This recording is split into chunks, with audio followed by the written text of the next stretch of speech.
ఎక్కడైనా ల్యాండ్ పై ఇన్వెస్ట్ చేయాలని అనుకుంటున్నారా? అయితే ఫ్యూచర్ సిటీలో ఇప్పుడే ల్యాండ్ పీస్ పెట్టుకోండి. పూర్తి వివరాలకు మాకు కాల్ చేయండి.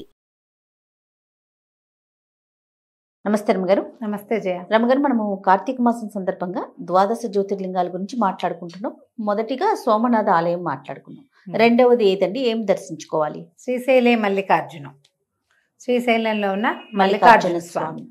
అయితే శ్రీశైలంలో విశేషం ఏంటంటే అయ్యవారు జ్యోతిర్లింగ స్వరూపుడైతే అమ్మవారేమో శక్తి స్వరూపిణి.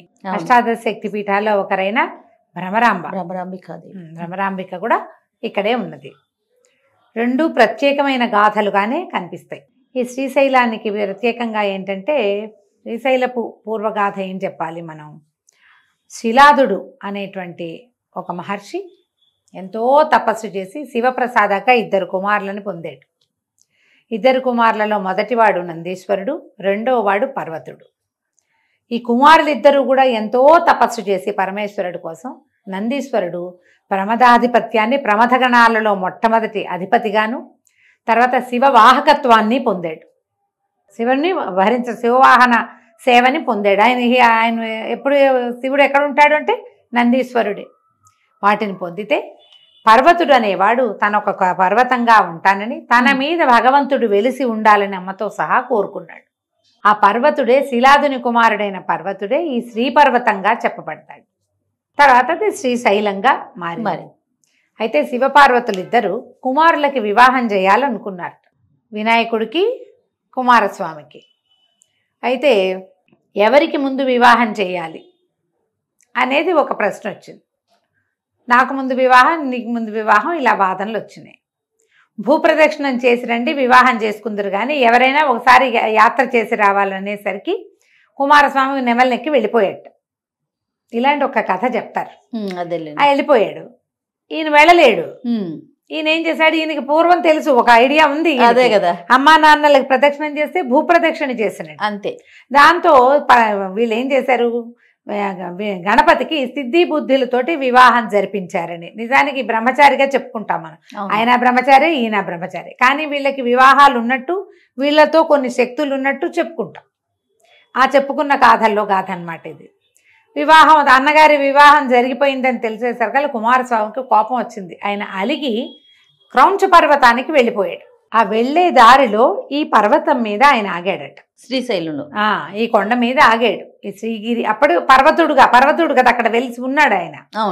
అయితే ఇప్పుడు పార్వతీదేవి కుమారుణ్ణి ఒప్పించటానికి, బతిమలాడడానికి ఆమె వెళ్ళింది అక్కడికి. ఆమె ఎప్పటికీ రాకపోయేసరికి పరమేశ్వరుడు కూడా అక్కడికి వెళ్ళాడు. ఆయన వెనక్కి తిరిగి కైలాసానికి రానన్నాడని ఆమె అక్కడ ఉండిపోయింది. ఆమె అక్కడ ఉండిపోయింది కాబట్టి ఈయన కూడా అక్కడే ఉన్నాడు. ఓహో, అట్లా వాళ్ళిద్దరూ ఈ కొండ మీద కొలువై ఉండటం మొదలుపెట్టారు. కైలాసం కంటే శ్రీశైలమే బాగుందని వాడు అన్నట్ట పరమేశ్వరుడు ఒక సందర్భంలో. శివపురాణంలో ఒక వాక్యం ఇది చెప్తారు. ఆ శివపురాణ అంతర్గతమైన గాథల్లోనే ఇది మనకి కనిపిస్తుంది. అయితే ఇక్కడ వెలిసి ఉండడానికి, వెలవడానికి ఇంకా ప్రత్యేకమైన గాథలు కొన్ని చెప్పబడతాయి.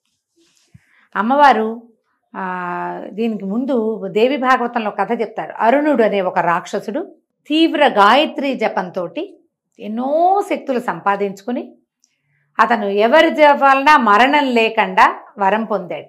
ఎలా అడిగాడు వరము? ద్విపాత్తులు చతుష్పాత్తులతోటి మరణం లేదు. ద్విపాత్తులు అంటే 2 పాదాలు కలిగిన వాళ్ళు, మానవులు, దేవతలు, కిన్నరులు, కింపురుషులు, సమస్తమైన వాళ్ళు ద్విపాత్తులే.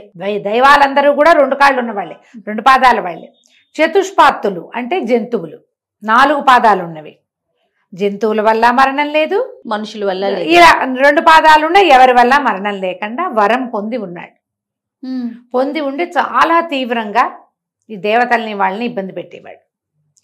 వీళ్ళు ఏం తెలుసుకున్నారు, ఏమిటి వీడి శక్తి అంటే గాయత్రి వాడి శక్తి. అతను తీవ్రమైన గాయత్రి జపంలో ఉండేవాడు. గాయత్రి అతన్ని సర్వ విధాలా రక్షించేది. వీడు రాక్షసుడు కదా అని వాడిని వదిలిపెట్టదు దైవం. అతను చెడ్డ పనులు చేసినా, ఏం చేసినా సరే వాడి జపమే, వాడి తపస్సే వాడికి రక్షణ. అదేలేండి, అంతే. ఇంకా వాడు చెడ్డవాడు మంచివాడు నీకు ప్రపంచానికి, దైవానికి అక్కర్లా. ఆరాధకుడు ఎవడైనా సరే వాడిని కరుణించడమే దైవం యొక్క లక్షణం. అయితే ఎలాగైనా వీడి నుంచి గాయత్రిని తొలగించాలని దేవతలు ఆలోచించుకుని బృహస్పతిని పంపించారు. ఆయన సంధ్య వార్చుకుంటున్నాడు కూర్చుని అరుణుడు. బృహస్పతి వెళ్ళి పలకరించాడు, నువ్వు నేను అన్నదమ్ములం లాంటి వాళ్ళం అంటే నీతోనూ అన్నదమ్ములం ఏంటి, మేము రాక్షసులం, నేనేమో రాక్షసుణ్ణి, నువ్వేమో దైవగురువి అంటే అట్లా కాదు, నువ్వు గాయత్రి చేస్తావు, నేను గాయత్రి చేస్తాను, నాది గాయత్రి మంత్రమే, నీది గాయత్రి, మనిద్దరము గాయత్రి మంత్రం వల్ల సోదరులం అయ్యాం, మేము మీరు సోదరులం అన్నాడు బృహస్పతి. అరుణుడికి నచ్చల, నీతో నన్ను సమానం చేసేది నాకు అక్కర్లేదని గాయత్రిని వదిలేశాడు. ఎప్పుడైతే గాయత్రి జపం లేదో అమ్మ తన చెయ్యి అతని నెత్తి మీద నుంచి తీసేసింది, అంతేగా వెనక్కి వచ్చేసింది. ఆవిడ అంటే రక్షణ లేదు ఇంకా. ఇప్పుడు అరుణుడిని జయించడం సులువు. ఇప్పుడు ఏం చెయ్యాలి? ద్విపాత్తులు కుదరరు, చతుష్పాత్తులు కుదరరు. అమ్మవారు ద్విపాత్తు, ఆమె యొక్క వాహనం సింహమేమో చతుష్పాత్తు. ఇప్పుడు ఇంకొక దాన్ని చూడాలి. ఏం చేసింది అమ్మ? భ్రమర స్వరూపాన్ని పొందింది. భ్రమరము షట్పాత్తు, 6 కాళ్ళు ఉంటాయి భ్రమరానికి. తుమ్మెదకి 6 కాళ్ళు ఉంటాయి. షట్పది అంటారు దాన్ని. షట్పదము అంటే 6 పాదాలు ఉన్నది. కొన్ని లక్షల భ్రమరాలు వచ్చి అరుణుణ్ణి అతని సైన్యాన్ని సంహరించింది. అమ్మవారు భ్రమరవాసిని స్వరూపంతో వింధ్యాటవిలో వెలిసి ఉన్నదని చెప్తారు. ఆవిడే శ్రీశైలంలో భ్రమరాంబికగా ఉన్నది. ఓహో, ఆమె ఉంది. అయితే ఈ భ్రమరాంబికగా ఉన్నదానికి ఇంకా చిత్రమైన గాథలు ఇంకా కొన్ని చెప్తారు. ఈ ప్రాంతానికి ఒక రాజుగారు ఉండేవారట. ఆయనకి కుమార్తె కలిగింది. కుమార్తె కలిగితే కుమార్తెకి 2 సంవత్సరాల వయసు ఉన్నప్పుడు ఆయన యుద్ధానికి వెళ్ళాడు. 14 ఏళ్ల తర్వాత యుద్ధం నుంచి తిరిగి వచ్చాడు. తిరిగి వస్తే అప్పుడు 2 ఈ 14 కలిపి 16 సంవత్సరాలు అయిందా వయసు. ఈ 16 ఏళ్ల కన్యని ఇంట్లో చూసి ఆయన ఆమెను మోహించి సొంత కూతురు వెనకాల పడ్డాడు. పడేసరికల్లా ఆమె పరిగెత్తి పారిపోయింది. పరిగెత్తేసింది అమ్మాయి. పరిగెత్తి కృష్ణలో దూకపోయిందట. కృష్ణానది పక్కనే కదా, దూకపోయేసరికల్లా కృష్ణ నీరు వదిలేసి దారిచ్చేసిందట. నీరు లేదు. అప్పుడు ఆమెకి ఏం చేయలేక ఆ తండ్రిని నువ్వు పచ్చల బండగా పడుండు ఇందులో అని శపించిందట. ఈ పైనుంచి ఆమెను పట్టుకోవడానికి దూకిన రాజు పచ్చటి బండగా మారి కృష్ణానదిలో పడిపోయాడు. పాతాళగంగలో నీరు పచ్చగా ఉంటుంది. శ్రీశైలంలో కొన్ని ప్రత్యేక ప్రదేశాల్లో ఆకుపచ్చగా పసుపచ్చగా కనిపిస్తాయి, నీరు పచ్చగా ఉంటాయి. ఆ పచ్చల బండగా మారింది ఈ రాజు. ఆ కుమార్తె అయిన చంద్రావతి ఈ తండ్రి బండగా పడిపోయాక పరిగెత్తుకుంటూ శ్రీశైలం కొండ మీదకి వెళ్ళిపోయింది. శివుణ్ణి విశేషంగా సేవించేదట. మల్లెలతోటి ఆయన్ని అర్చించేది. అందుకనే ఆయన శ్రీశైల మల్లికార్జునుడు అయ్యాడు. అంతే. ఆ తర్వాత ఈమె తననికి కూడా తను ఇక్కడే ఉండిపోవాలని, పరమేశ్వరుడిలో లీనమైపోవాలని కోరుకుని ఈ భ్రమరాంబాదేవి అమ్మవారి చుట్టూత తిరుగుతూ ఉండేదట. విపరీతంగా ప్రదక్షిణాలు చేసేది. ఆమె ఇట్లా భ్రమరాంబిక స్వరూపంలో వెలిసి ఉన్నదని కూడా ఒక గాథ చెప్తారు. ఆమె యొక్క స్వరూపమే ఇక్కడ ఉంది అని. ఆమె తీవ్ర భక్తితోటి దాన్ని సాధించుకుంది. అదే మనం భ్రమరాంబికాదేవి ఆలయం వెనకాల చెవ అనిస్తే గుయ్ అని తుమ్మెద మోగిన శబ్దం వస్తుంది. గమనించవచ్చు, ఎవరికైనా వినపడుతుంది. అది గర్భగుడికి, అమ్మవారి గర్భగుడి వెనకాల భాగానికి మనం ప్రదక్షిణ మార్గంలోకి వెళ్తామా, దాని చెవ అనిస్తే మనకి లోపల అట్లా వినిపిస్తుంది శబ్దం. ఈ అమ్మాయి చంద్రావతి అన్నావిడ ఇప్పటికీ అమ్మవారి చుట్టూతో అట్లా భ్రమరంగా మారి ప్రదక్షిణ చేస్తోంది అంటారు. కనపడదు కానీ వినిపిస్తుంది అంటారు. ఈ 2 గాథల్ని శ్రీశైలాన్ని చెప్తారు. శ్రీశైలం విశేషమైన క్షేత్రంగా కనపడుతుంది మనకి. ఎన్ని వేల సంవత్సరాల నుంచో ఉన్నది. ఇక్కడికి రాముల వారు వచ్చాడు, పాండవులు వచ్చారు, ఎంతమంది వచ్చారు అంటే కృతయుగం నాటి నుంచి ఉన్నదనే కదా. దేవాలయం క్రమక్రమంగా నిర్మించబడింది, ఇంకా ఇంకా ఇంకా పెరిగింది. నదీ తీరంలో ఉన్నటువంటి పర్వతం అవటం వల్ల కొంచెం రక్షణ ఉంది. ఎవరైనా వచ్చి దీని మీద పడిపోవటానికి వీల్లేదు. పైగా ఇక్కడ చెంచులు విశేషంగా స్వామివారిని సేవిస్తారు. ఈయన్ని చెంచురాముడు అంటారు. శివుడికే చెంచురామయ్య అని పేరుంది.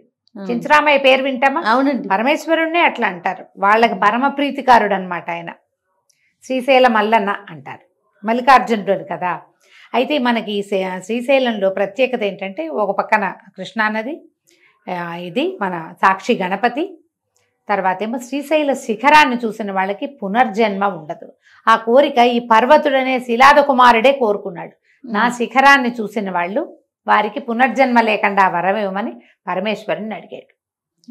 ఆ శిఖరమే శ్రీశైల శిఖరం. దేవాలయ శిఖరం అనే కాదు, పైకి పెట్టారు కాబట్టి దాన్ని ప్రత్యేకంగా దానికోసం అక్కడికి వెళ్ళి అవేమిటో ఇట్లా నూరుతో ఇది చేస్తాం మనం.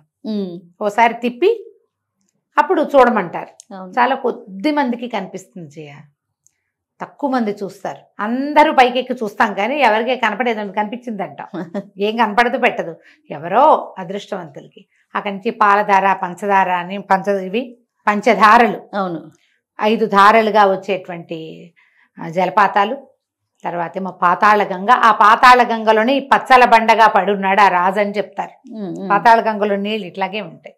కృష్ణలో స్నానం చేసి ఆ శ్రీశైల మల్లేశ్వరిని, మల్లికార్జున స్వామిని దర్శనం చేసుకుంటే పునర్జన్మ ఉండదు.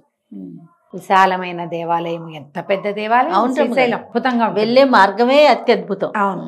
అక్కడి నుంచి వృద్ధ మల్లికార్జునుడు, వృద్ధ శివలింగం కూడా ఒకటి కనిపిస్తుంది. అంటే ఈ వృద్ధ మల్లికార్జున లింగాన్ని కూడా దర్శించుకోవాలి. అక్కడి నుంచి ఏమని చూడు, లోపల కొన్ని చోట్ల కొన్ని దేవాలయాలు విడివిడిగా శివలింగాలు అందరూ ప్రతిష్ఠ చేసినవి.